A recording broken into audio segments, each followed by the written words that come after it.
will be doing something never before seen on YouTube. This channel on YouTube, not the other ones. They're all doing it. It's a sketchbook spread. I have been terrified to do a sketchbook spread on this channel. I love watching sketchbook spread videos. It's one of my favorite kind of art videos to watch. At least one person has requested that I do a sketchbook spread video, and I was like, yeah, oh my gosh, I'm scared. Other people's sketchbook spreads are just so warm and inviting and pretty and neat and just, but mine are lacking. My sketching and drawing processes are very, very messy, and I just feel like people wouldn't necessarily connect with the mess, you know? I tend to make a lot of mistakes when I'm drawing, and I almost never draw something quote-unquote perfect the first time. So I found myself being a little bit embarrassed with the idea of showing people that failure, that mistake, that sloppiness. But when I sat back and thought about it, I was just like, well, wouldn't you love to see someone's really sloppy failure in their sketchbook? And I was like, yeah, actually, you would love to see that. So why don't you just make that? Because I'm assuming that other people would like to see it too. None of my art comes close to perfect, and my sketch process really shows that, but I'm gonna try it. I'm gonna be vulnerable. I'm gonna let you guys see the nitty gritty, the ugly, the bad, the foundation of my art. Oh, also, I forgot to mention, I'm letting AI pick what I'm sketching, what I'm drawing, what's gonna go in this sketchbook spread. I started off wanting to ask Siri what I should draw, but when I asked Siri, this is what I got. Siri, what should I draw? Here's what I found. Siri just sends you links to 60 easy drawing ideas for your sketchbook. Like, I want... Okay, Siri, stop it. Calm down. Quiet, stop listening. I wanted an AI to tell me exactly what I should draw, so nothing is left up to the imagination. Siri just wasn't smart enough. So I went to ChatGPT, and yeah, I recorded all of that. So let's get into it. First thing I did was go to ChatGPT and ask them to give me a subject to draw.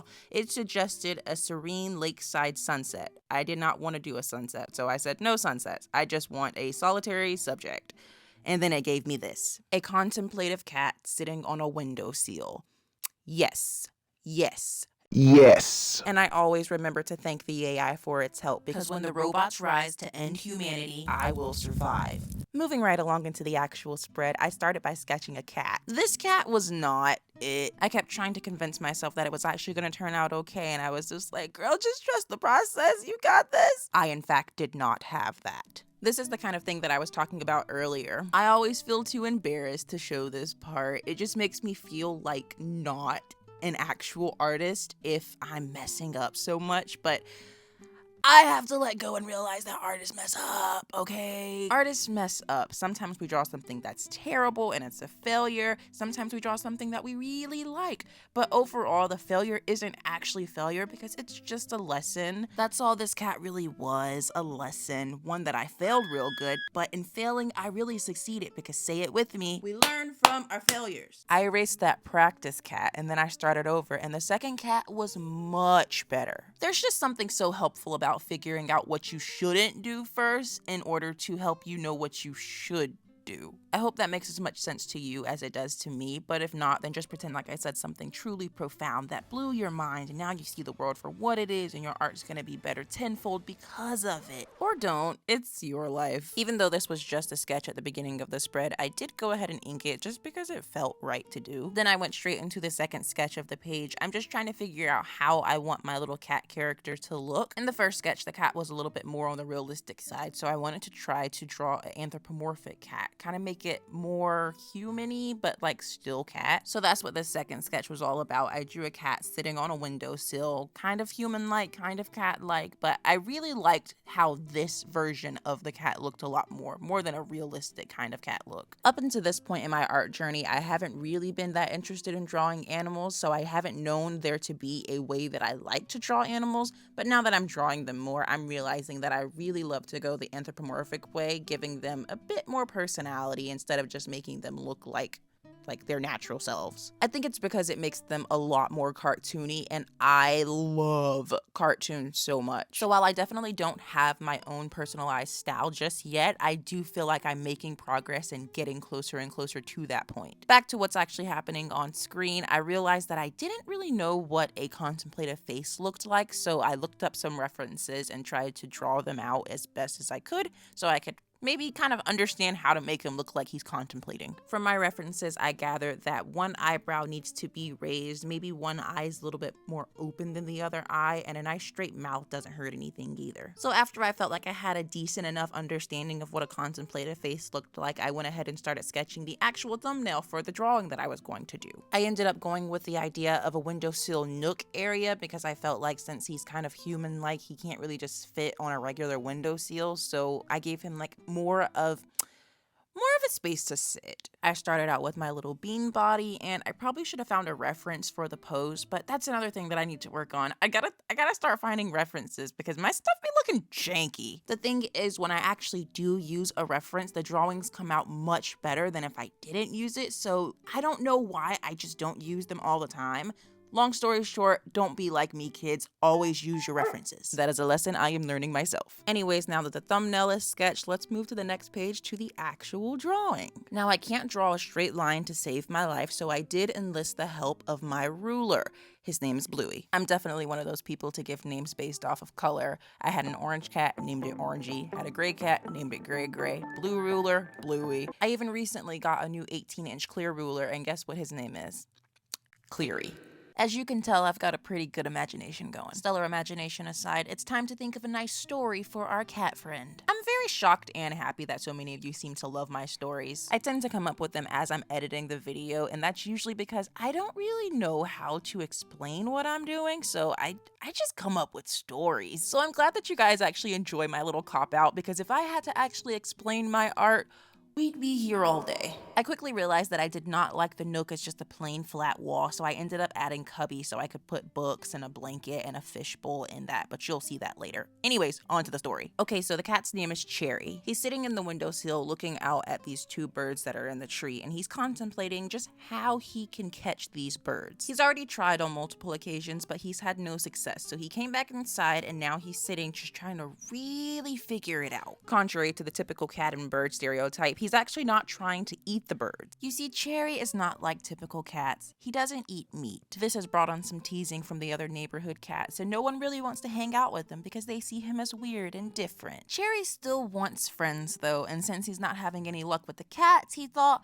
maybe I should try to make friends with the birds. Now you and I both know no bird's gonna want to be friends with a cat because nature. Poor Cherry is a little bit more optimistic though, and he is dedicated to making besties of these birds. He's brought flowers to their nest, he's offered to sit on their eggs so they could have a nice date night out, but for some strange reason, these birds still seem to see Cherry as a threat. I wonder why. Since none of Cherry's attempts to gain the bird's trust have landed so far, he's back in the window contemplating, and he's cooking up something big. What does a cat have to do in order to gain the trust of a couple birds, Cherry thought to himself. Aha, Cherry exclaimed as he thought of the perfect plan. I'll just take them by force and tie them to a kitchen chair, and in a couple of days when they realize that I didn't eat them, they'll love and trust me. Then Cherry smiled. An awful smile.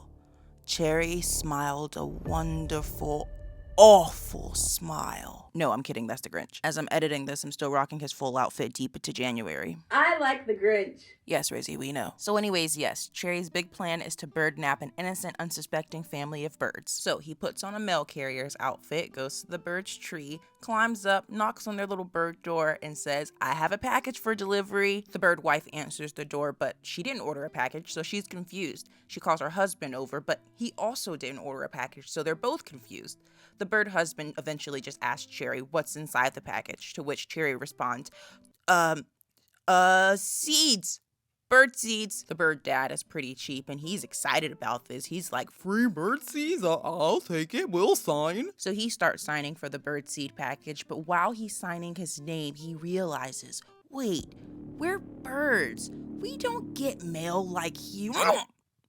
Cherry snatches them up. So back in his house, Cherry has the birds tied up in his kitchen while he tries to explain that he's not like other cats. He's not gonna eat them, he just wants to be friends. Naturally, the bird's response to this is they're scared. Cherry tries to reassure the birds that everything's gonna be just fine, so he brings out board games and snacks, and he's just like, we're gonna have a good time. After a couple of days of this, the birds are finally starting to come around. In conversation with Cherry, they told him, You know what? You really are a stand-up guy. We are gonna be such good friends. As soon as you untie us, we can plan something together. with much excitement in his eyes, Cherry responds, Really? Okay, I'll untie you now. so Cherry unties the birds and they shake out the ruffles in their feathers and then they quickly make a run for it. Not even back to their original tree in Cherry's backyard, they haul it as far away from Cherry as they can get. And to this day, Cherry has never seen those birds again. Moral of the story, maybe don't kidnap people and force them to be your friends. So yeah, that's the story that goes along with this drawing. Now I'm left with nothing to say except talking about my art. It's cool. I got this. I took 3 different color alcohol markers and I blended them into the sky, and then I drew some cherries on the wall because it's gonna be cherry wallpaper. Okay, I'll stop overreacting. Yes, it's gonna be cherry wallpaper. When I started seeing how all the colors in the drawing were coming together, I could not unsee bright yellow wallpaper with cherries all over it. So that's what I did. I went in first with a layer of this tannish color as I assumed it would amplify the yellow. I don't know why I assumed that. I know nothing about color theory and I just went with it. I'm not complaining because it came out fine, but I just don't know where I got that confidence from. Anyways, I then went in with my white gel pen and added speckles to the wallpaper as well as Cherry's whiskers. After that was done, I felt like the page still had a lot of bald patches and my maximalist brain was not gonna let that fly. So then I went on a little mission to fill that space. I started off adding some little paw prints that went up the page, and then I moved on to some cherries, and then I added some little sparkles because when in doubt, just add sparkles. I then wrote Cherry's name. I started off with the assumption that I would write the name in all caps, but as soon as I got to the E, I forgot. Also, let's not forget to say hi to Cherry's Crooked Fence. Hi, Cherry's Crooked Fence. Hi, everybody. And here's our completed sketchbook spread based on what AI told me to draw.